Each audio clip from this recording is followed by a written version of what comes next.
દરિયામાંથી કરોડોનું drugs ઝડપાવા મુદ્દે હર્ષ સંઘવીએ નિવેદન આપ્યું.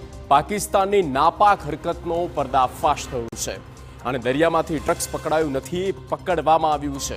ગુજરાત પોલીસને સફળતા બદલ અભિનંદન, આ રાજ્યના ગૃહપ્રધાન હર્ષ સંઘવીએ કહ્યું.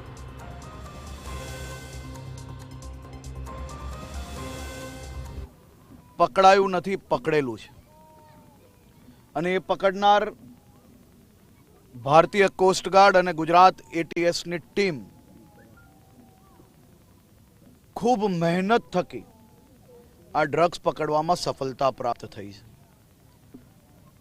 ભારે તોફાની દરિયામાં આ ગરમીના સમયે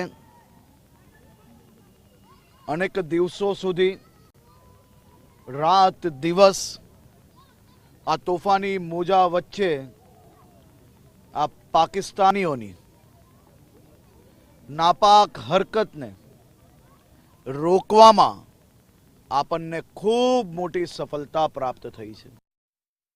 તો ડ્રગ્સ મુદ્દે કોંગ્રેસના આરોપ પર હર્ષ સંઘવીએ કર્યો પલટવાર.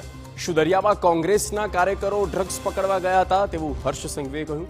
ડ્રગ્સ મુદ્દે રાજનીતિ કરવી તે અયોગ્ય છે. અમે ડ્રગ્સ સામે અભિયાન નહીં, જંગ છેડ્યો છે. પાકિસ્તાનીઓને પૂછો કે તેમના કેવા હાલ થયા છે.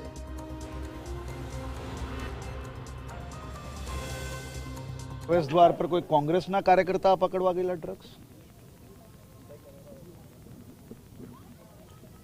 અને જે કહે છે એને પૂછવું જોઈએ.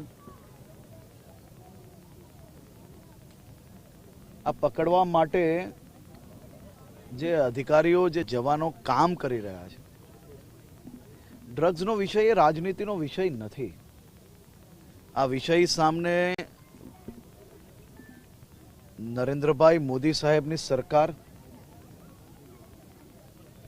ગૃહમંત્રી અમિતભાઈ શાહના માર્ગદર્શનમાં ગુજરાતના મુખ્યમંત્રી શ્રી ભૂપેન્દ્રભાઈ પટેલે ડ્રગ્સ સામે અભિયાન નહીં, જંગ છેડેલી છે.